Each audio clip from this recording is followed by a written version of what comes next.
Good afternoon. Thank you for joining us here today. We are here for the Armored Car Services presentations with Gardaworld. Just a few housekeeping rules. Here at the JTA, we do like to start off with a safety message as well. But I do want to put out a reminder per your invitation. We are choosing to record these presentations both visually and audio. Yeah, audio standards. It's a public meeting, sunshine state laws. That's why we're doing that. So yes, the safety message for the month of February is behind the wheel is anger. Wait, behind the wheel is anger, which is one letter away from danger. So the example that I used was when I'm driving an initiative, I can tend to speed up and can get a little bit frustrating. So just by taking my time, calming down, we can do the things a little bit more productively, I guess. So yes, housekeeping. There are 3 exits on this floor, each of which are located on the opposite sides of the elevators. And there's one located in the far right-hand corner, just in case we need to use exits. And the gentleman's bathroom is on the left-hand side of the elevators, okay? So how today's meeting will start out, we'll start with introductions. Based off of your letter that you received, you'll have 15 minutes for your general presentations and then a 30-minute question and answer period. Your presentations will be evaluated only on what is discussed today in regards to pricing, general qualifications, organization and staffing, availability of staffing, methodology of servicing, approach to plan, and quality assurance and quality control. Any questions on that? None at all. Okay. So let's start with introductions. We'll start with your evaluation committee, which I do have to make a statement. One member, Jimmy Lee, he's no longer on the committee. He had some personal things to take care of. So this will be your committee members right here. So if Chris, if you want to start. I'm Chris Jurowski, the Safety and Emergency Preparedness Officer at JTA. John Cunningham, Senior Manager, Revenue and Shared Services. India Friedman, Revenue Manager. Carrie Underwood, Accounting Manager. Sherman Rothwell, Fixed Fire Manager. So this is your committee. You have Mr. Cunningham, who's the chair, and Ms. Freeman, who's driving the initiative for the Armored Car Services. So the rest of the staff, my name is Lindry. I'm one of the Contracts and Procurement Specialists here. John Brady, Contracts and Procurement Specialist. Eric. Eric from IT Department. Eugene. Eugene, let me say the radio station. Thank you. And if you want to introduce yourselves. Sure. My name is Vince Morelli. I'm a Senior Vice President with Gardaworld. I'm in charge of our financial institutions group. I used to be in charge of operations. So your safety message, I'm retired from the New Jersey State Police. I served 29 years. I was the Deputy Superintendent when I retired. So I've got a lot of experience in the space that we're going to be talking about, New Jersey Transit, and I'm going to get through all of that in our slides. So your safety message rings true, right? Having dealt with the public for 29 years. I then retired in 2002 and started an armored car company and sold it to Garda, and I've been with Garda since 2007, April of 2007, and I'm very pleased to be here. I want to thank you for the opportunity for us to bid on this. And Thank you. with me is Ed DeBellin. Ed? Yes, I'm Ed DeBellin. I'm currently the branch manager of the Jacksonville site here. Been with the company since 2012. Only been a branch manager since 2016. That's where we're at right now. Okay. And the importance is Ed is in charge of the branch that would deliver the services directly to you. That's why I thought it was important. You don't want to hear, I'm not a salesman. You don't want to just hear from a salesperson, right? You want to hear from somebody, boots on the ground, who's responsible for delivering the service, staffing, and things of that nature. Sounds good. All right, so we're going to go ahead and get started with your general presentations. Actually, I need to go over the presentations rules, excuse me. Just had lunch. So the first one was do not engage in any conversation prior to the start of this presentation. Do not pass out any materials prior to the start, which you did a great job not doing. Thank you. I'll begin the meeting with the timer. And again, you have 15 minutes allotted for the presentations. 15 or 50? 50, okay. 50, allotted for your presentations and 30 for the Q&A, okay? That's fine. So with that being said, I am going to turn it over to you all. Okay. Oh, again, please make sure your mic's on when you're asking questions, just to make sure everything is picked up. Thank you. Okay, so what I'd like to do is just give you, go over the agenda that we have. And that is to provide you with an overview of Garda, who we are, who Gardaworld is. We're an upstart company, actually, been in business for 14 years, and we're the largest armored car company in North America. Our general qualifications, as an armored car and security company, we consider ourselves a security company and a cash services business, not an armored car business. What we have in the way of quality assurance and quality control, our organization, corporate and local staffing and organization, as well as our approach and plan to the methodology and servicing for your account. The supplier pricing, we've already submitted that. I think it speaks for itself. I want to thank you. It was a nice format that you provided. So again, the pricing speaks for itself. We have no hidden cost in there. All of our pricing is all inclusive. We don't have any ancillary fees associated with any of the pricing, so we can discuss that later on. And then I'd like to talk to you about a value creation opportunity. And by that I mean, one of the things that I do, and that we've been very successful in, is we're the largest cash processor in North America. And when I sit with clients, I don't sit to sell. That's not what I do. I'm not a salesman. You heard my background. Nowhere in that background did I go to sales school. That's not who I do. When I sit with clients, I sit as a representative, never sharing proprietary information, but always sharing best practices. So we have operations in North America, in Canada, across all the provinces in Canada. We're the largest in North America, both in Canada and in the US. And what I like to do is share with our clients. I tell everybody, I've been in this business now for 16 years. Coming out of bureaucracy, coming out of state government, and having everything plotted and planned, right? I mean, you all know, you don't have a lot of flexibility. I'm in a company that's an entrepreneurial company. Started by a gentleman who took a $25,000 mortgage on his home. And we have four separate businesses within the umbrella of Garda. I'm here representing U.S. Cash Logistics. We are also the largest provider of services to the federal government in the U.S. as well as Canada. And we have an overseas operation that is $1 billion business that's grown to be $1 billion business as well. So we service all of the embassies in Iraq, Afghanistan. We do 29 forward operating bases for the U.S. government. So when the troops pull out, kind of like Benghazi, we go and we don't do any covert operations. We do base where the Marines used to guard. We guard the U.S. bases in Iraq and Afghanistan when the troops pull out. We're the largest, also the largest provider of services to the oil and gas exploration businesses in Kurdistan and in Iraq. 100% of that business. We are diversified in Canada. Canada, we are the TSA in Canada. It's called CATSA, CA, TSA, outsourced. Unlike in the US where TSA is a government entity, we do 29 airports in Canada. So if you go through, you will see the CATSA uniforms, but you'll see Gardaworld on the epaulets. We've had that business for about 10 years and just renewed it for another 5.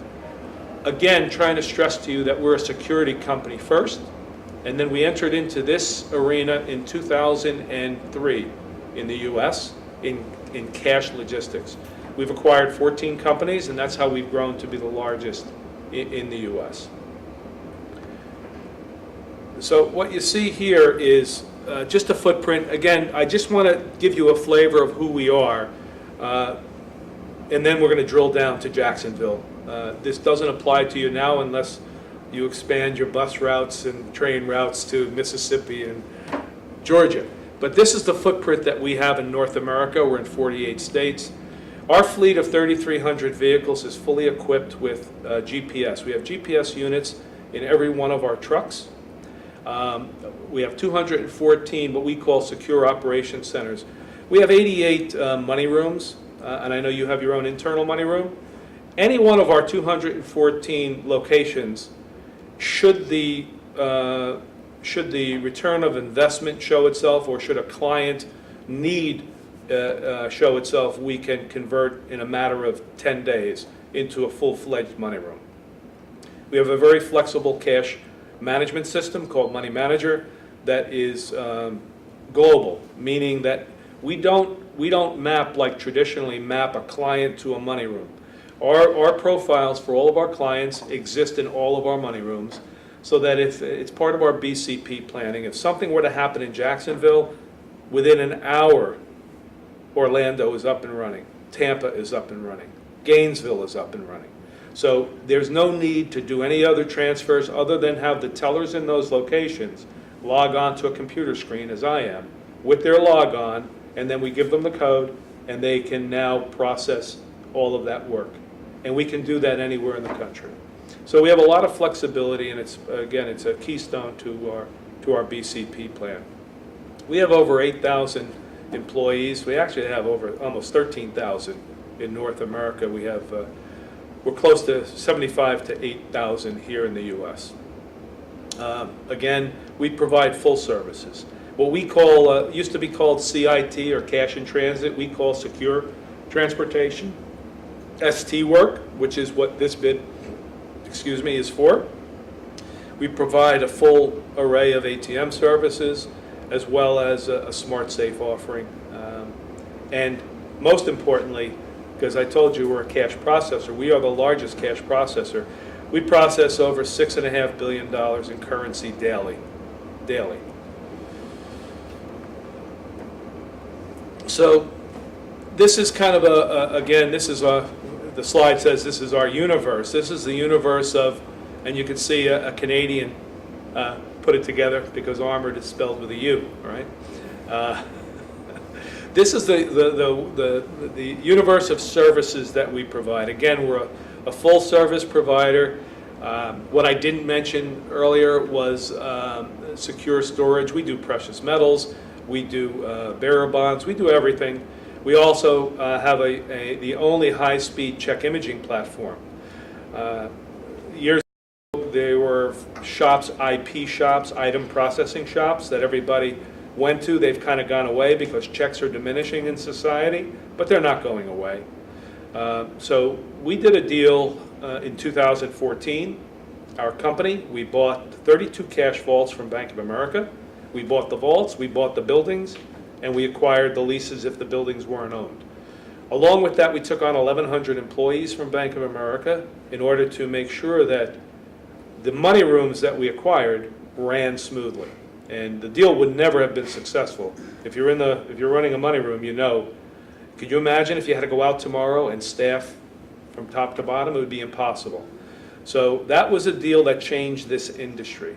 And I tell everybody, this industry hasn't changed in 100 years. Kind of getting back to when I sit with a client, I want to give you the wealth of my experience and share best practices. Because I'm going to tell you the largest banks, the largest clients haven't really figured everything out yet, right? So at the end of the day, the industry changed. We went from stagecoaches to 27,000-pound armored cars. That's really what's changed in the industry. The methodology hasn't really changed. The federal government provides a lot of compliance, a lot of regulatory, the regulatory environment after 9/11 with the advent of the Patriot Act and other regulations has put a lot of stress on our major banking clients. I deal with that every day, right? But I tell everybody this, 29 years in law enforcement, if you were to get hit by, not by a bus, but if you were to hit a tree, you would get an accident report from the Jacksonville PD that would look just like this. And it would say Jacksonville Police Department.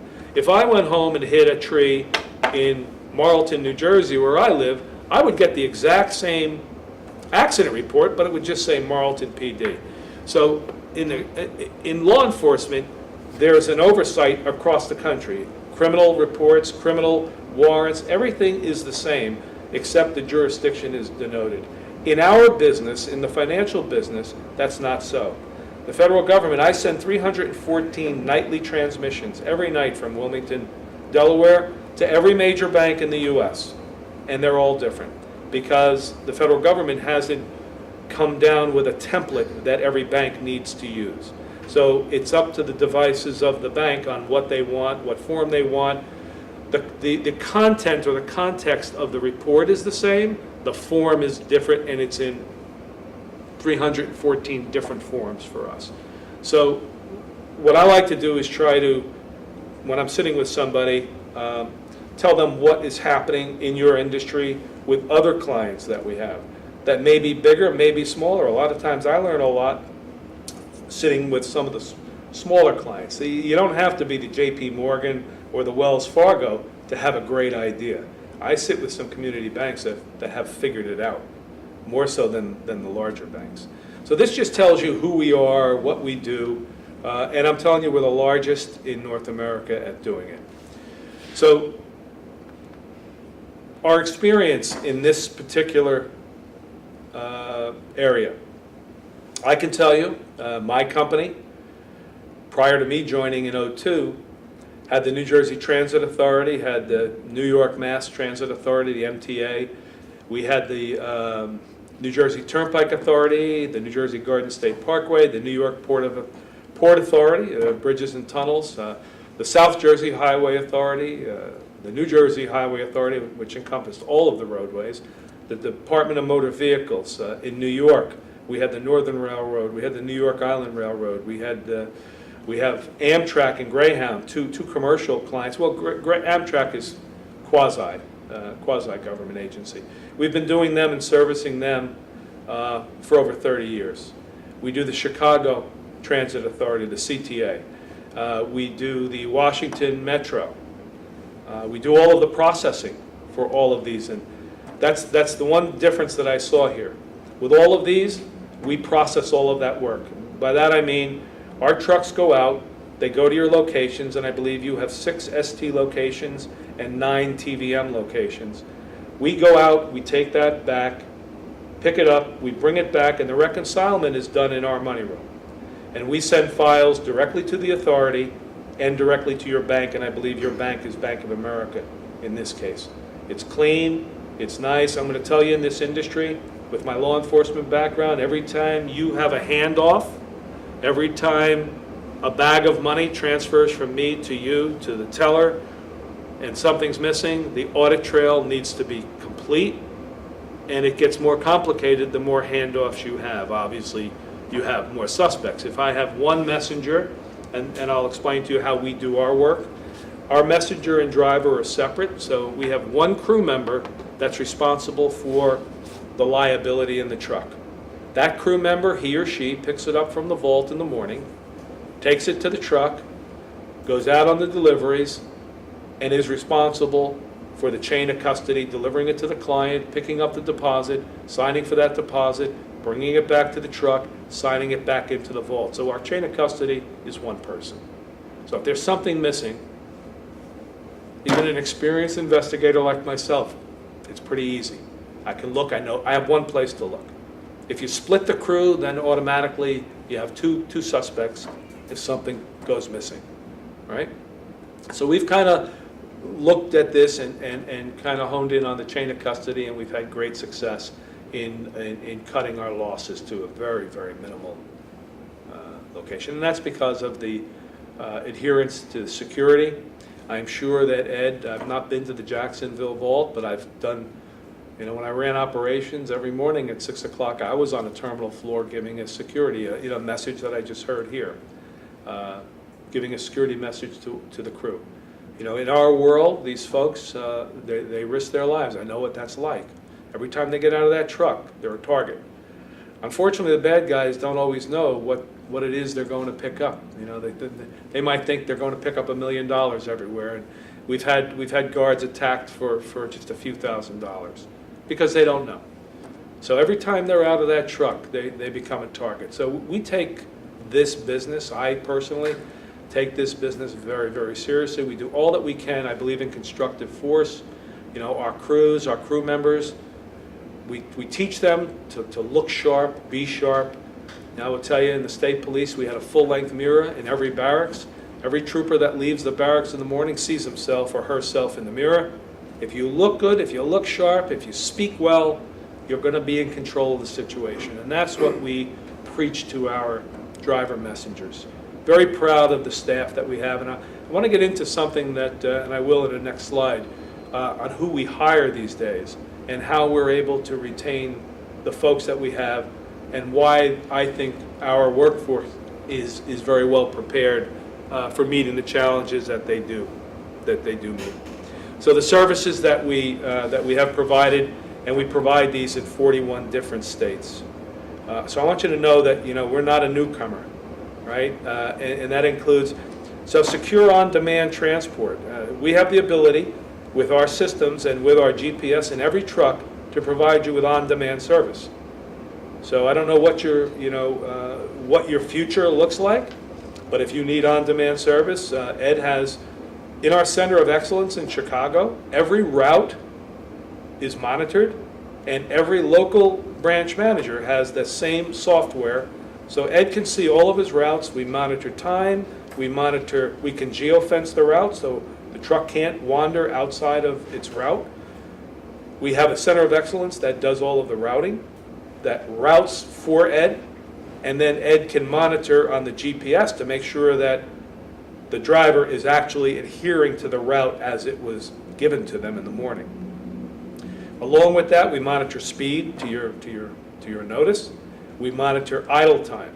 So if a truck stops for more than 10 minutes, flag goes up, Ed knows he can call the route, is something wrong. So we've done a lot of things two ways. Listen, we're a for-profit company, so the things that we do, time is money, right? So what we're doing is ensuring that we are optimized on our routing, we have a maximized routes, number of stops, and that we do it as safely as we possibly can. So the GPS allows us to monitor that for speed and accuracy, but also for safety of the crew. And we provide a full width of services. We use ASCOM. A couple of these authorities use ASCOM as the provider for the TVM machines. Some are a little bit aged. They have 8 components in them. So we are trained by the manufacturer, certified. We don't send uncertified crew members out, so they open a machine and they don't know what they're looking at. We only send certified crew members to service TVM machines.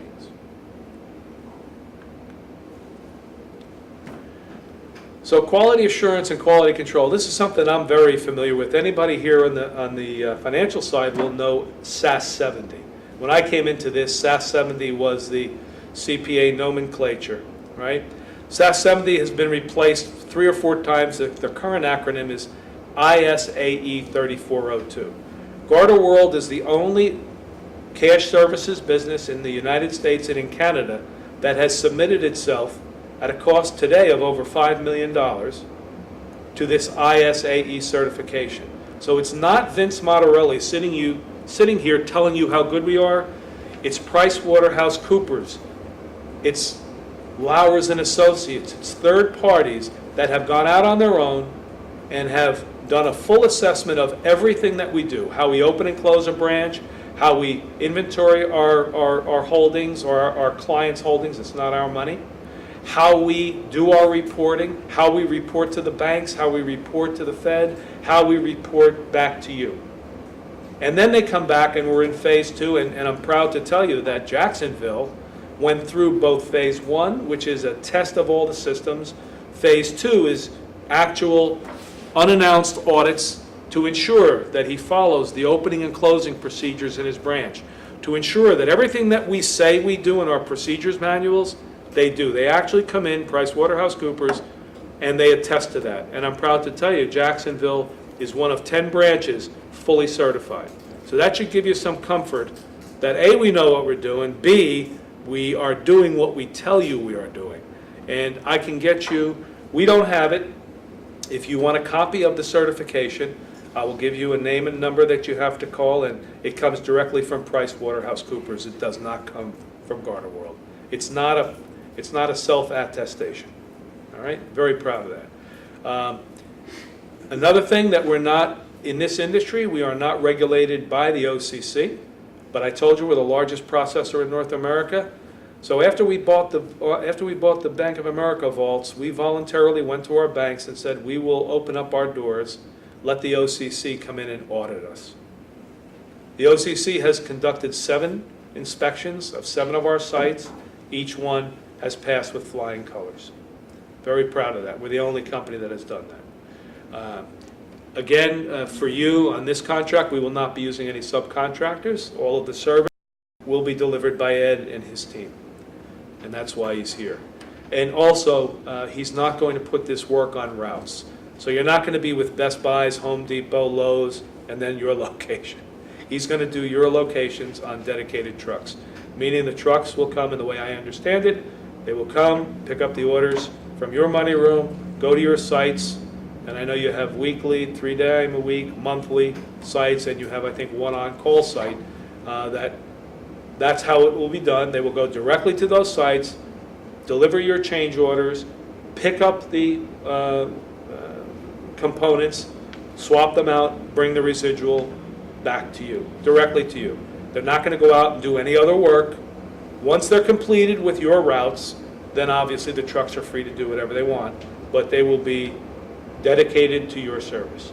And that is on both the TVM, I believe it's 9 locations, and the 6 that are what I'll call the standard ST work. Same for both. And again, I mentioned it earlier to you, on-demand service is open to you if that's something that you want to avail yourselves of. How do we do this and the quality control? So overall, we've got the quality control, but we have daily dashboards that I see and that certainly are tailored for the branch managers so they can see the performance. What we use is a system called Cash Track, which is a barcode system that's out on the trucks. We're actually, hopefully by 19 or 20, we're going to have RFID. That's going to eliminate the physical scanning. Scanners can break, scanners can go down, but we have just purchased the state-of-the-art scanners, and Ed will be getting them here. Do you have an implementation date for your? March 12th. March 12th. So these are the newest scanners available. We replaced the original fleet of scanners we had. They're called Zebra scanners. They have, so much like a UPS delivery, where you come and you sign, every transaction, your manager is the last one to sign off on the transaction. After he or she has examined if it's a change order, made sure it's all there, done a bundle count or whatever, we scan the truck. You have an ID, a small barcode, 1.5 inches, that is only to each location you have. They're not replicated, cannot be duplicated. The messenger goes, swipes the barcode, starts the transaction, swipes the bags. Your manager, he or she looks at it, says it's there, our manager signs, your manager signs, and the same happens for your return delivery, right? So if you have a deposit at one of your sites, when we drop off your change order, your manager will prepare that deposit. Once again, we scan it into our scanner in the same process. And then when we come back to your money room, the same thing will happen, and you'll have a complete audit trail. That is available to you on our website. We allow that. We don't allow it same day for security reasons. We don't want anybody to know how much liability is on a particular truck, although we have the ability to show you every truck, every bag, where it is. We keep that to ourselves, but then following morning at 2 a.m., we download all that data, and you're free to go in. If you have any questions about what time the truck was there, you can see it yourself. You can go to Cash Track Viewer, and you can see every truck, every location. You can query by your own location to see consistency. Is the truck here at 9 o'clock every day? Is it here at 9? Is it here at 1? Is it here at 10? So you have the ability to view all of those reports. And again, I mentioned the Center of Excellence. I got ahead of myself. That's where all the routing is done, so that we're very, very cognizant of how we bring work on, and we make sure that we route these things efficiently. In your case, it's going to be dedicated, so you're not going to be, it'll be easy for them. I think even a knucklehead like me can probably route 6 locations within the city of Jacksonville, but they will do it anyway. And we have a whole onboarding process that we use. Talking about security, this is what we use. Each one of our guards is given an ID. So actually, each one of our employees is. Myself, I have one as well. So I have my Garda ID, but I'm not a truck messenger or driver, so I don't have an authorized agent card. These authorized agent cards, what happens in the morning, if I were a driver or a messenger and I were on the route, I would show up at the vault in the morning to get my liability, but I would also give my company ID to the vault manager. Vault manager then gives me this authorized agent card. It's issued daily. No more signature list, because if somebody were to leave or if we were to terminate somebody and not get the information out to a client, you could have a counterfeit, or you could have an actor show up to try to pick it up, because our guards are familiar to your folks.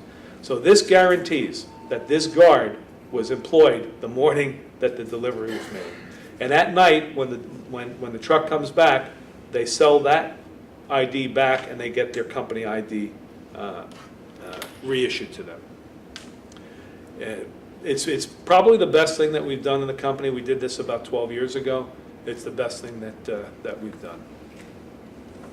So this is the network here in Florida, which should be important to you. So Jacksonville is going to be the servicing branch, quite obviously. Within 3 hours, we have Tampa and Orlando, which are full-service branches, meaning they have money rooms as well as expansive truck operations. And you have Gainesville, which is less than an hour away, which it's not on here because it's not a trucking facility. It's just a money room facility where we process liability. So these are the resources, and obviously we have a large facility in Fort Lauderdale and in Miami as well. Fort Lauderdale is actually West Palm Beach. And just so you know, Florida is resident to our national headquarters. So our national headquarters is in Boca Raton, Florida. I visit there probably more than I would like, but 3-4 times a month. This is the organization on the client support side. I'm going to go through this real quick. The names are accurate, but we use on client onboarding. We use a project management team. We went out and hired 4 years ago professional project managers. We now have 14 in a project management team. So when we get a new client, if we're blessed to win this contract, it's not going to be Ed that's going to onboard you. It's going to be Katie Abear's team. You will have a dedicated project manager that will come on. I'm going to show you a slide that's probably going to look like a crossword puzzle to you, but it's complicated. And we leave it up to our project management team. And if you don't have a project management team within the authority, we will give you those resources to ensure that we get every T crossed and every I dotted. I recognize that if we were to win this, we would be incoming and there would be a transition from your current carrier. I'm going to tell you, we do this every day. I'm very proud of how we do it, and I'm very proud, and I can give you multiple recommendations on how transitions and how successful transitions have occurred within our company. So this is the support team that within 2 days of any research item you have will cure it. And I'm going to get into the onboarding team in a second. Staffing. This is something that I'm tremendously proud of. I'm a Vietnam veteran myself, law enforcement veteran. We went out and spent a lot of money, 6 figures, to get in with the military. So no longer do we just go to job fairs. We are actively engaged with every service branch. We hired a gentleman who's I wanted him to be here today, but he had to be in Atlanta. His name is Carl Buchanan. He's a former captain, Army captain. Was on General Petraeus' staff. He is the regional vice president. Ultimately, that's who Ed reports up to, who's in charge of the Eastern Seaboard. We initially hired Carl to get us recruiting with the military, recognizing that they understand danger, they understand law and order, they understand chain of command, and they drive 26,000-pound vehicles, right? Not Camaros that don't stop like our trucks stop. At the end of the day, 2 years ago, we hired 500 outbound veterans. I'm proud to tell you, as of today, we have 1,400. And we have 1,400 veterans that we've hired right out of the service, right into Garda's world. Everyone from a driver messenger up to a regional vice president. So we have staff executives and we have driver messengers, we have tellers, we have branch managers, all with prior military experience. Very, very proud of that. I think it's a great way for us to give back and honor the veterans that are looking to transition to private sector. So I talked to you about, I'm cognizant of the time, I've talked to you about the client support department. So you would come in to our client support department and, like I say, all cases, you would have your own mailbox, you would have your own number. This 855 Go Garda is for our client support team. Our client support team is broken into 3 segments: client support, and then we have a Service 1 group that is our premier clients, and then we have a financial institutions group. So I have my own group within client support that handle all of our banks, all banking issues. Client support team is headed by Nick Spagnola, who we hired a year ago. He used to run the call center for QVS, the QVC, the television. I don't watch it. Fortunately, my wife doesn't buy anything there, but millions of calls a day. So he's a true professional. He's done a great job taking care of our company. Reporting, I'll get into the reporting, but everything that we have is available to you. We're trying to get everything to be self-service for you, so you don't have to call client support. You can actually log on to our website and pull down whatever report that you need. Backup crews, that's up to Ed. I told you the staffing. By the way, under the Reciprocity Act in the U.S., whenever we have issues or staffing issues in any branch, we parachute folks back into any branch that we have. We're able to do that because I told you we have GPS in every truck.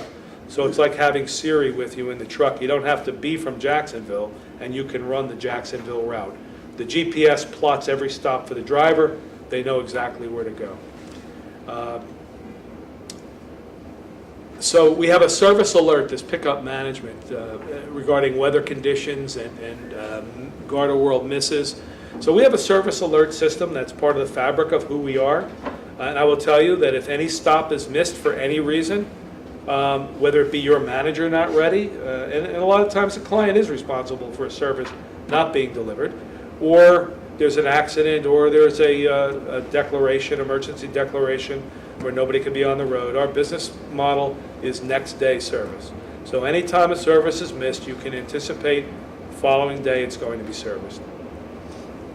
And vehicle maintenance speaks for itself. We have some in-house mechanics, but we also contract with third-party vendors, both mobile and stationary. It depends on the law.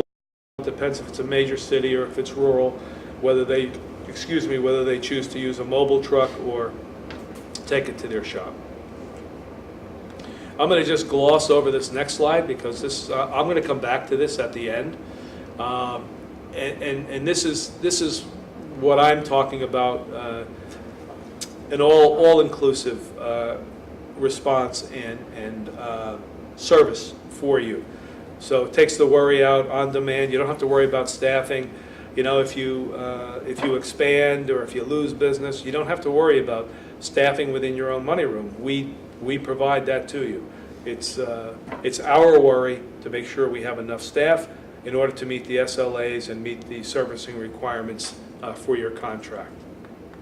The onboarding, I think, is important, and I think it might be important to you, especially since we're not the incumbent. And I want to spend 5 minutes on this.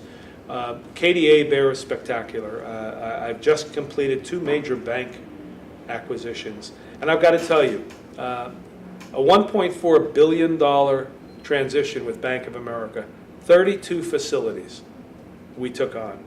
It took us about, to be fully and completely operational, about 11 months. We had cited it for 12. We took the first year to get everything running just the way it was when it was Bank of America. And the transition team and the project management team did a superb job. You can go to Google and you'll see every article that's ever been written has been nothing but positive. It was an industry-changing event. Along with that, the following year, the next 12 months, from 12 to, or 13 to 24, we integrated those 32 sites into our existing 55 sites, which was a massive idea. So in your money room, you just handle your money. In our money rooms, I have as many as 55 different banks in each money room. And that, if you're from that world, you can understand it's not easy. Every bag that comes in isn't yours, right?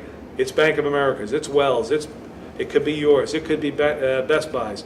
So it's complicated, and we do it better than anyone. We have a bag tracking system that checks every bag coming in. I can tell you when the teller received it. I can tell you when the processing teller received it. I can tell you, and you can see online, any differences. Obviously, on your transmission that you would get from us each night, you would have an adjustment file as well, and it would show you that if your manager put a $10,000 deposit in and it only had $9,999, we'll show you where that dollar difference was. So it's really pretty incredible. The purpose of this project management team is to ensure that before starting any service, you have to have profiles made up for every one of your locations. So we make sure the profiles are correct. The project management team does that, but doesn't do the profiles. Our data management team does.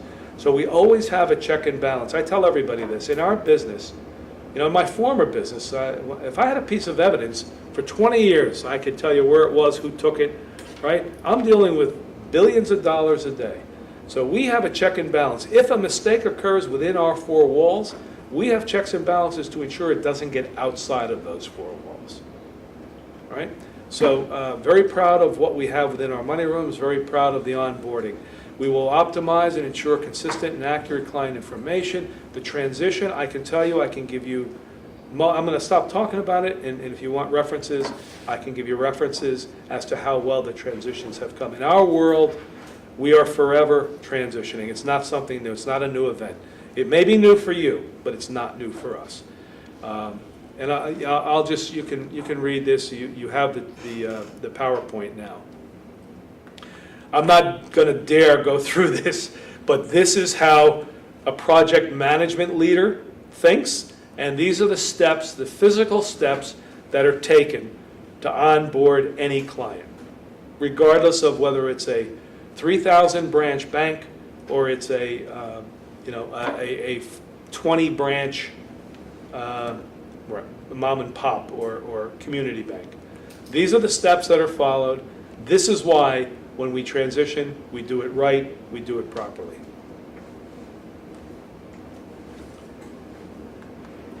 Again, the client communication, we will, by the end of March, we will have a new portal that will mean that instead of going to the individual places that you have to go to now, to the CPCSU, which is our internal money manager portal, our cash track viewer, which is the package tracking, we're putting all of the files into one place. So you'll be able to go on, click on a truck, and get cash track and be able to see where your packages are.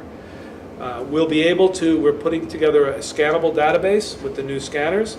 So anything that does not fall within the scope of Money Manager, for instance, if we pick up a physical receipt, the driver messenger, or the messenger rather, will be able to scan that receipt. Now it's automatically in, like it was generated from us. And that'll be in a scannable database for you to come in and see as well. So proof of deliveries will be easy for you. For instance, when we drop off at your vault, we're going to get a manifest from you. Our driver or our messenger will scan that manifest. It will automatically be put into a scannable database. So if you call back a month from now and ask, on the 21st you picked up, we don't have to physically go in and look in a cardboard box for that manifest. We will have it in a scannable database that either you can see your signature and our signature, we can send it right to you, or you can actually just download it yourself. So there's a lot of good things happening. I've already talked about client support, sales executive. So the sales executive, All operational issues will be dealt with through client support because it's all cataloged. I don't like to go before a client and have them say, well, Vince, you know, the service wasn't good in January. What do you mean? I just pulled up everything and you only had 2 call-ins. So what we want to do is be held accountable. I can't fix something, I can't get to the root cause of something if I don't know it's happening. So this is why we do everything through essential client support. Every call is logged, every call is cataloged.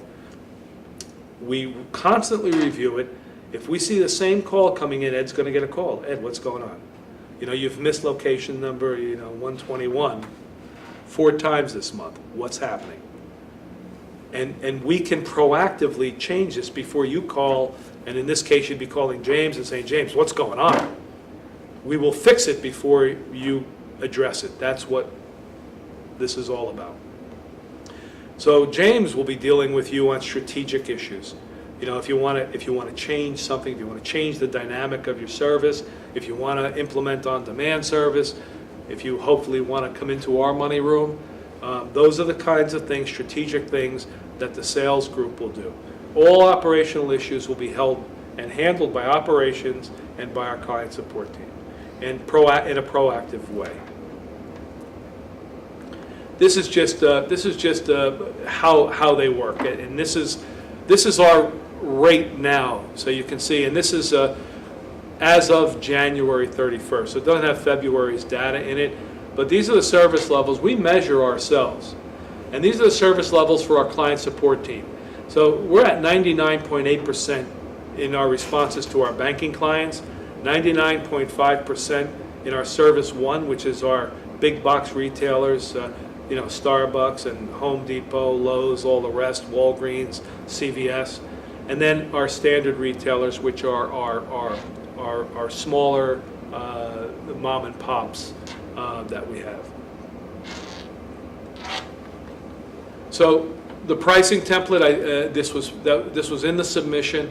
I want to tell you that I think, I know, because I have executives from every other competitor working for me.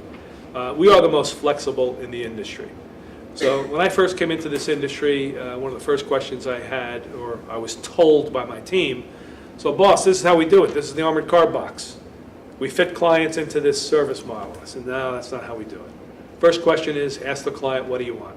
How can I best service you? What keeps you up at night? How can I solve your problems? That's how we're going to do our business. That's how I transformed my company. That's how Garda does business here as well. And again, when I tell you this, I can give you recommendations from retailers, from banks, and from the major banks. This is who we are. We will work with you. Nothing's impossible. Safety is always a paramount concern for us, as I know it is for you, and delivering you secured service in the time you want it and in the method that you want it. That's what we're here to do. Our pricing is all-inclusive, as I told you. There'll be no excess premise charges. There'll be no excess bag fees. There'll be no excess liability unless we're not transporting anything to the Fed for you. So we can go over the pricing. This is impossible to read on here because it was taken from your submission, which was a PDF, but we have the separate sheet. This is what I wanted to talk to you about: value creation, something different than you're doing today. And I don't mean to offend anybody. You have an in-house money room, and quite clearly, I recognize that, and I'm not trying to put anybody out of work. What I would like to do is show you how and this first slide depicts the traditional, and this was done for a workflow for retail clients, but you can put yourself into this mix, because money comes to and from the Fed. It goes to and from a money room, whether it's your money room or whether it's ours, and then it goes to and from a truck. The truck goes to and from your location, then goes back to either, in your case, your location. And I'm going to tell you there's 2 transactions there that don't have to take place if it comes from the servicing authority. And I will tell you the banks have changed their model. We've been on the forefront of kind of fostering this change, because banks, for BCP reasons, would take 3 suppliers, 2 suppliers in a market, thinking that if one fails, the other one will fall. But this model complicates things because of the handoffs, because of the chain of custody of the liability itself. You can eliminate that by going to this model, where we become your money room. We are the Bank of America money room. So nothing changes for you on the order and the deposit side, except the orders emanate from the place where the truck starts. So if you send over your schedule and your orders, it comes on a file. You're probably sending it to Bank of America now. You would come through Bank of America or through our website. We do it either way. We have 80% of Bank of America's cash vault business in the U.S. What would happen then is it would be going from our vault. You'd have a standing inventory within our facility under Ed's watchful eye, and the orders would be filled in the facility, sold to the truck. The truck goes out, delivers the change order, picks up the deposit, or goes out with the new canisters and does the TVM service and comes back to the residual, and they make one trip. They go from our branch to your location, back to our branch. And every night, I told you we send 314 nightly transmissions to every bank in the country. Every night, whatever we serviced, whatever we counted, comes to you on transmission that day. Now, with my other authorities in New York, in Chicago, in Washington, in New Jersey, we also do something different that we don't do for our clients. Because you're a government agency, and I know, trust me, I know what your needs are. We send you a file so you can balance to your location, to your machine, as the service is being done. So you will get, and it wasn't part of this, and we need to examine what your report needs are. But I got to believe they've got to be very similar to the MTA in New York, the New Jersey Transit, where I do buses and trains in New Jersey, and fare boxes as well as the CTA in Chicago. So we send them, we do something that we don't do for any other customer. We send them specialized reports that allow them to balance to their machines, to their stations, on the highways, to each teller booth on the New Jersey Turnpike. We send them a file, not an aggregate total. They get the aggregate on the transmission, but they get a special report that allows them to settle to each teller. So all of that is available to you, and that slide, I think, just simplifies the process.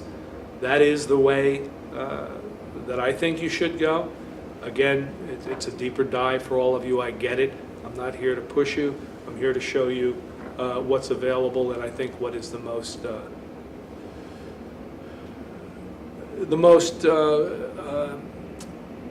way to optimize your service is probably the best way to put it, because it cuts out at least 4 transactions on every service event. So something to think about. It puts you in a place where you now command the service. So if you were to install 5 new bus routes tomorrow, you don't have to go hire new tellers. That's our problem, right? We are scalable. Our operations are scalable to meet the demand of the client. So I did good. I got 3 minutes left. I usually take 50 minutes to say hello, so I'm kind of proud of myself. So I really, in closing, I want to just tell you that we're pleased to be here. I really want to thank you for the opportunity to allow us to bid it. And again, I'm a realist, so I know that you've got an incumbent. I know what's going through your mind. I deal with this every day. I'm here to tell you that I can relieve you of that anxiety, and that we are a company that is changing this industry. And I'm proud to still be here. I'll be here for quite a while yet.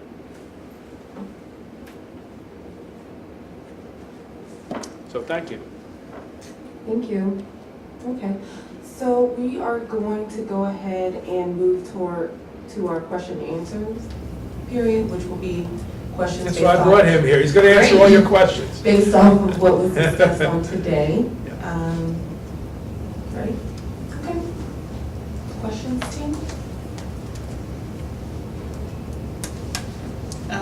India Freeman, Revenue Manager. And I just had maybe 3 questions. The first one, what is your normal delivery window? Do you normally look at your delivery window, set on the time for a 1-hour delivery window or 2-hour delivery window? It's usually a 4-hour delivery window, depending. Yeah. Well, see, But this since is, we're located downtown, just 2 miles away, it'd probably be less than that for you guys, since we're doing a dedicated truck. yeah, those are, I do all the contract negotiations for the company. Another great chore I have. And those are set through negotiations, obviously. Right? I mean, the one thing we want to do is guarantee you success. So if we see something that, you know, that is just physically impossible to do, like I will have clients that'll want a window of an hour and the location's 5 hours from the branch. Well, that's not going to happen. So let's set reasonable expectations. But this is easy because he's right in town. My second question is, what is your on-time performance? I know you're able to track the vehicles. Do you have a standard for yourselves that's 80% on-time performance? 99.5% is what we are currently delivering in the world of ST, which is what you're getting, secure transportation. That's across the U.S. 99%? 99.5% delivery, yes. That's on-time delivery? Or is that?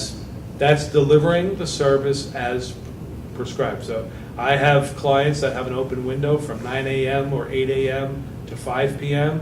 I have clients that have an a.m. window from 8 a.m. to noon, p.m. from noon to 4 p.m. Every contract is different. Generally, the smallest window is 4 hours in the width of and breadth of our contracts. If you want something different, like I said, on-demand service, we can provide if you want that.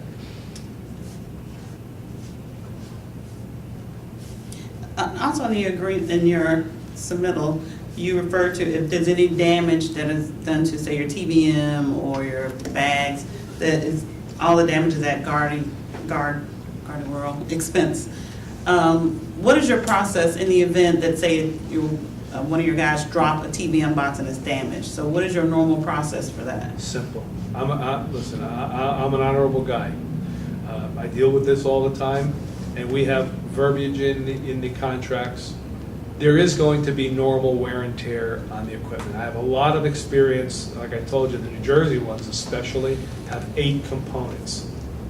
Unlike the components that you have, they have these things called bucos that look like the slide projectors that you used to have when we were kids that take Susan B. Anthony's.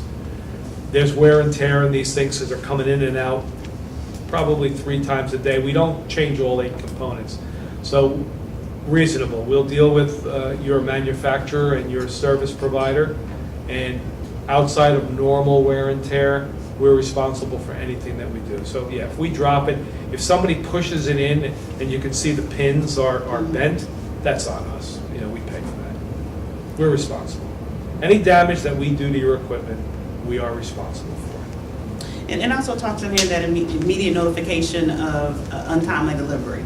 So what is that notification process? Is it a phone call? Is it something I would track online? How would a customer be notified, or how would we be notified if for some reason you can't meet, your 2-hour window? So I'll let Ed talk, and then go ahead, and I'll jump in. We actually call our customers personally if we're going to be late. We keep in contact with our routes. The ones with specific time windows, they know if they're not going to make it due to a flat tire or a customer before them took too long, they let us know, then we'll call you guys personally. Now, I know you had one event here this year, but in this venue it shouldn't be difficult, but we have service alerts that we issue routinely when we know, especially like the hurricanes, where we can forecast.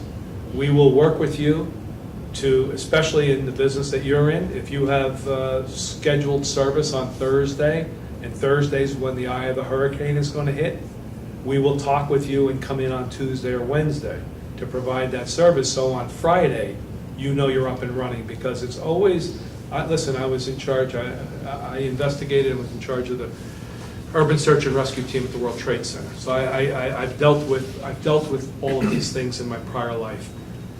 The most critical time is the day after the event, when everybody's scrambling, right? So you want to be prepared for that. You don't want to be in the queue waiting for service on that Friday. You want us to come out on Tuesday or Wednesday in advance so that come Friday, you're fully prepared. All of your TVMs are fully stocked and what have you. So we're very proactive when it's something that's predictable. When it's not predictable, we rely upon our service alert first. You can go on our website. You'll get all of the information about any impacted branches, and it will give you a forecast of when service will be restored and what to expect. Also, I guess this is a question for Ed. Most of your trucks have a two-man team. At any point, are you looking to change that in any way? No. We'll be doing two-man all the time unless the amount of money is at a certain point. Then we do three-man teams or a chase car. Yeah. Yeah, the chase car is usually a security investigator or a uniformed armed guard. And I guess my other question has to do with turnover. In our current service, we're accustomed to somewhat the same two guys on our Yep. route. So is that an issue for your branch, or is that something that you would dedicate to us, two guys that have been trained on our TVMs and how to handle? Yeah, we probably, with your account, dedicated maybe 3.5, 4 guys per year. And they will be trained. I've got a lot of experience with the TVM machines. I'm not sending somebody out that's going to open it and go. Slam They them will be box trained. in. Yeah, That's they the will be damage. trained. Yeah. Hogging a microphone, and then here's the question, because I do have another one. Question. You said that you were the Bank of America vault across, or many locations across the U.S. Would that include Jacksonville? No, I believe Loomis is the vault here in Jacksonville, but We're the BOA vault. I can. We're the BOA vault. Oh, we are. Yes, because the bar drops their money off to our branch. Oh, okay. So we are the VA vault. So, if you were also our vault people, and would our money hit the bank the same day or the? So yeah, so that's a great question. So we have credit cutoff. We do not grant credit. So credit is given by the banks. I can tell you on the East Coast, generally 8 p.m. is the credit cutoff. So anything that's received in my facility before 8 p.m. is credited same day. And in your case, the answer would be yes, you'd receive same day credit. So your trucks would come by, let's say by our fare boxes, and pick that money up, and that day the money would be in the bank. That day would come back to the branch, they would process it, it would be on that night's transmission.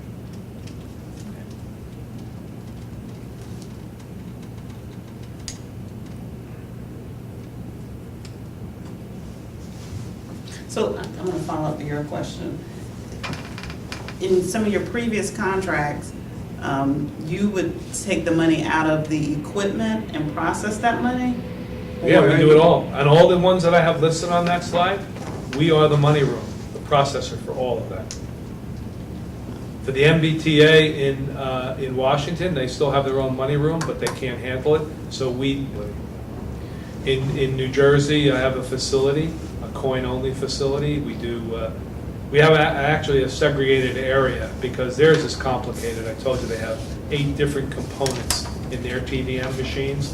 We don't touch the tickets. Ascom is the company that manufactures it, so they do the ticket replenishment. We just do the coin, and we take the fare box out as well. And we bring it back to our facility. We process it, and it gets onto that nightly transmission, and they get credit that night, same day. I have one more. If you were not the person that counts our money, but you do come and pick it up, how long would it then be before it hits the bank? Well, that's up to you. If you're processing it, that's as quick as you're.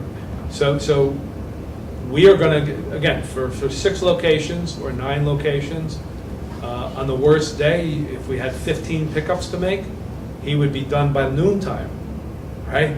and it would be back to your money room directly. I told you, it's not gonna come back at 4:30 in the afternoon. As soon as he does your service, he's gonna send that truck right to your money room. So you can expect your money room to receive that no later than 12, 1 o'clock in the afternoon. So you have, if you're processing it, you have, 7 hours to process it. And then whatever your relationship is, what do you do? I mean, if you're processing it in your money room, how do you get credit? Do you then have to ship that money to a Bank of America vault? No, the service would pick it up and take it to the bank. All right, so now you've got even another step, right? So you're probably not going to get same-day credit because now you're counting it. By the time you get it counted and you prepare a deposit, that deposit then has to be picked up and brought to a Bank of America vault. And by the way, I'm going to guess, without knowing, that Bank of America is charging you to process it again because they're not going to take it in without counting it. So you're expending the however many employees you have, whatever it costs you to count that money, you're incurring that fee, and now you're paying somebody to truck it to another vault, and when the bank receives it, the bank is charging you to count it again. Something for you to think about. This is why the other authorities don't do it themselves anymore. So then if you were to pick it up and take it to the bank after we did our process Yeah. on it, how, so you would take it to the bank the same day as you We would pick take it it, up? well, we would take it to the bank whenever, I assume that with every delivery, there's a conjunctive pickup that we would bring back to the vault, meaning, and it's probably the prior day's work. I would imagine on a Monday, we drop everything off to you, right? And then if we have service on Tuesday, we drop off Tuesday's work, and then you're giving us Monday's work to bring to the vault. Is that how it works? Today? Yes. Yeah. So you're not getting same day. You're getting next day credit. But you're only getting next day credit if Bank of America runs that money when we drop it off to them. If they don't run that money or give you provisional credit, you should be asking for provisional credit. If you've been doing business with them, they have a history of your accounts. I don't do it. Only a bank gives credit. They can give you what we call provisional credit on a said to contain amount. So if he delivers $10,000 in a bag that you have done the deposit ticket, and they know that your deposits are 99.9% accurate, it's a bank decision. You should ask them, will you give me provisional credit so I get credit when it's delivered to your vault? And generally, like I said, the cutoff time is by 8 p.m. You don't have that worry if we do it. If we count it, I can guarantee you same-day credit. So every dollar I pick up on Monday night's transmission, you will have credit for it. That's the beauty of that slide. So you have to take a look at what your total cost is. What is your total overall cost for the building? And I hear, well, it's in the basement, so we can't get rid of the building. But there's a cost to the equipment, to the warranties on the equipment. Listen, in these days, we have to have our counterfeit detectors calibrated every month. Our scales are done every other week. I mean, I'm sure you're running your money room the same way, and there's a cost to that. I have another question concerning the outsourcing of $52, I guess, per hour in your submission. How is that money delivered to you? Is it all just bagged up, or is it somewhat processed? How do you take control over just loose cash from our cash boxes? So I learned a term when I first came into this industry. So we do the fare boxes for the New Jersey Transit as well, and for the New York. And that's where, I don't know if you have them here, when you get on a bus, you take your bill and you put it into this little cylinder. So people were scrunching them to get them into the cylinder. So we pick up duffel bags full of singles and fives. And I have a crew, before we can process them, they dump them on a table this size, and they unscrunch them, a word I just learned, right? So they have to flatten the bills out. there's no way you can put them through any kind of money counter, right? And there's no equipment that you can get. So, yeah, we have to prepare them so that we can put them through everything that we do on a commercial basis is what we call machine verified. So we used to have big iron, we used to have 14 pocket machines that were as big as your table. Now we have, technology being what it is, we have 9 pocket vertical Cummins sorters in all of our money rooms. And they face the bills, they count the bills, they reject the counterfeits, they do all of that. Okay, so I want to go back to my question. We have close to, say, on a Monday, maybe close to $20,000 in just bills that are in 2 giant bins.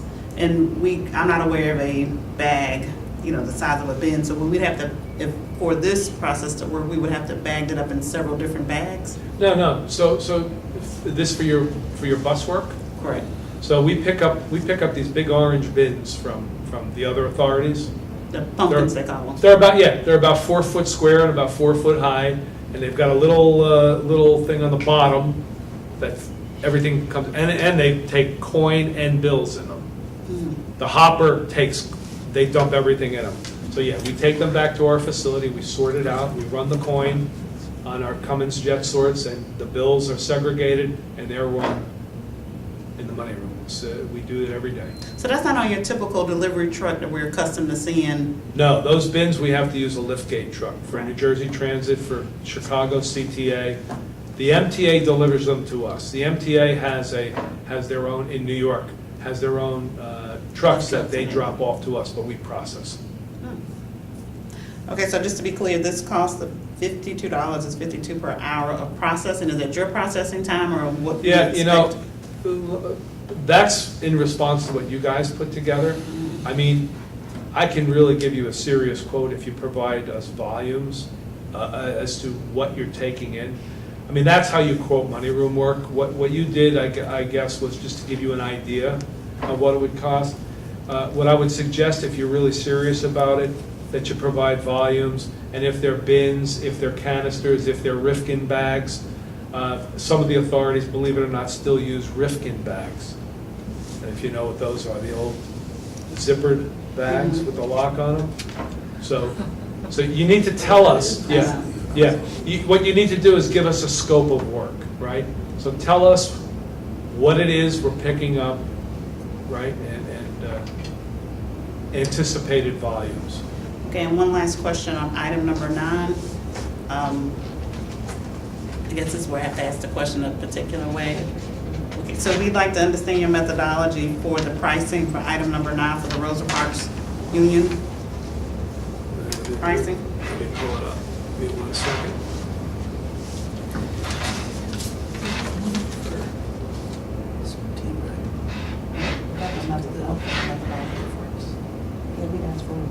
We actually, just to be consistent, the methodology for item 1, 2, and 9.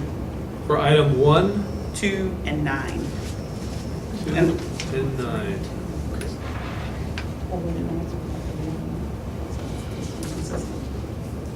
And we don't have to have an answer today. It's just that's something I have to submit back to us. He could share the methodology on the pricing. All right, I didn't do that. You have to excuse me. I didn't do the pricing. I'm just the pretty face that came here to give you the presentation, right? So if you would allow me to get back to you, I would like to talk to our pricing team that put this together, because I was not part of that discussion. Okay. But I'll get you the answer. So 1, 2, and 9? Yes. What about 3? And 3. That's what Carrie's asking for. Okay. So throw 3 in there. All right, I'll get back to you tomorrow. This is a follow-up question that India asked. Ed, Vince talked about certified team members, dedicated service to the JTA, and you guys are 4 or 5 miles from where our location is. What would be the answer, or if a truck couldn't make a delivery or a pickup? If you guys are so close by, why wouldn't you make a delivery or a pickup? There wouldn't be no reason why we wouldn't. We have 25% spare trucks. I'm staffed 120%. I try to stay staffed 120% at all times. And for some reason, we couldn't get a guy out to you. Me and my supervisor will go out, or a vault guy and my supervisor will go out. We always have somebody at the branch that I can disperse out to you guys. And the folks in our branches are armed, even if they don't go out on a truck. So listen, we have tremendous liability in our branches. I have a lot of money in our branches. So even our vault tellers, our supervisors, they all get carry permits because they're part of the opening and closing of the branch as well. Not just for security inside the branch, but we use 3 people to open and close a branch. We're never going to allow ourselves to be kidnapped while we're opening and closing, right? Many of our larger facilities are open 24/7, so we don't have that. We have command centers in them, but the smaller branches don't. I have one more question. What are your service delivery hours? Is it, do you cut off at 5 or at sundown or 6? Whenever the route is done. Whenever the round is done. Actually, we're piloting. See, I've been fighting for 5 years because, again, I told you, the industry doesn't change. In Canada, no bank gets service during the day. We do all nighttime service. It kind of goes against the traditional thinking here. Nighttime is more hazardous. But if you've ever been to New York and seen 1,000 people walking at you when you get out of the truck, decipher which one might be a threat. So, and by the way, New York 10 years ago went to nighttime service for all of their municipal services. You won't find it done. If you're going to stay in New York, stay on a high floor because the garbage trucks are out all night long. So in Canada, all banks are serviced at night from 8 p.m. to 6 a.m. Retail during the day. I'm trying to bring that here to the U.S. and we're piloting now here in Miami, in Detroit, and in New York, nighttime ATM service. And think about it. Do you want people who are trying to get a ticket out of your TVM and they can't because the machine is open? Now I'm sure you have multiple machines at a site, but banks, even where they have banks of multiple ATMs, don't want any one of them out. So we service them at night now when clients aren't likely to be there. And it's really working well. And by the way, by doing so, to one of your questions about what do you do if a truck breaks down, I have the entire fleet of trucks in the branch. If one breaks down, equipment's not a problem. We are at 100%, I never thought I would see it. We're at 100% service levels. There's no traffic, the trucks and the routes get to and from the locations much quicker. Something to think about even for you guys. I don't know if your stations are open and accessible 24/7, but that might be something that we could think about too as well. Think about that. Servicing them when your trains aren't running, when nobody's going to be buying a ticket. In the morning, everything's done. You don't have a crew out there. It does something else too. It eliminates, listen, anytime one of my guards is out there with liability, there's a chance or risk of a robbery. You don't want your clients or you don't want somebody about to board a train being on the platform when the TVM is open. So that might be something for you to think about. We'd be more than willing to entertain that as well. I have one for you. You said you'll probably dedicate about 4 guys for our route. Does that mean only 4 people out of that branch will be TVM certified? No, we'll try to make everybody TVM certified, but we'll only give you 4 guys. Okay. Mainly, because we do have Consistently guys that on the route is what he's talking about. That's perfect, but it won't be, if you only have 4 guys certified, it'd be tough to get a, Yeah. The other authorities, actually, we have a good relationship with the manufacturer. You have to, because it's not just us, right? So they came to our facility and actually did the training. They brought a machine in, or we've gone to their lab. We've done it both ways. And we will also make sure that our supervisors are trained, because you just heard Ed tell you, in the worst circumstance, if the flu hits and there's nobody there, he and a vault manager will go out. He can't go out unless he's trained. So we train, in his case, we'll train the whole branch. And how many people are in the Jacksonville branch? Oh, there's for right now there's 24 of us, including me and my supervisors and 2 leads. Yeah, I still go out on route once in a while because I get bored of being inside. And the vault? Yeah, yeah. And we have a CVS branch there as well, so we have other personnel there. There's 15 CVS employees as well. About 40 employees. Out of your 3,300 fleet of vehicles, how many of them are here? How many are here? Yes. Right now we have 12 right here. I have another question too. In your presentation, you said that when you pick up and vault, you could give us a report of the money per location, even if it's per cashier. Yeah, I can share with you, I'd have to redact the information, but I can share with you the reports that we sent to some of the other authorities.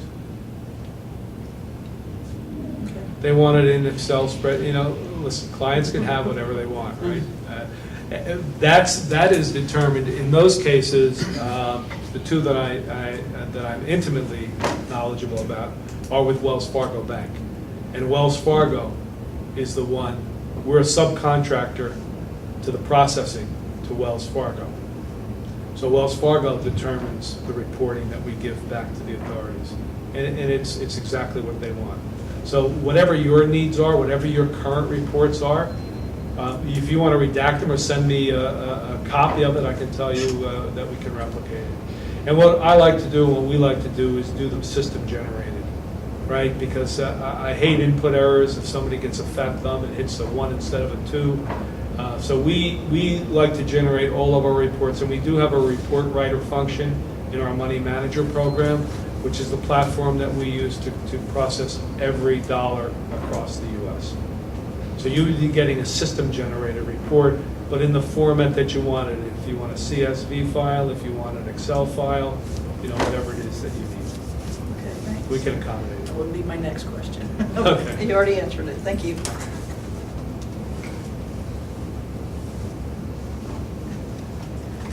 Any other questions, clarifications needed, team? Okay. Well, we do want to thank you for taking time out. It was a long journey, close to the end.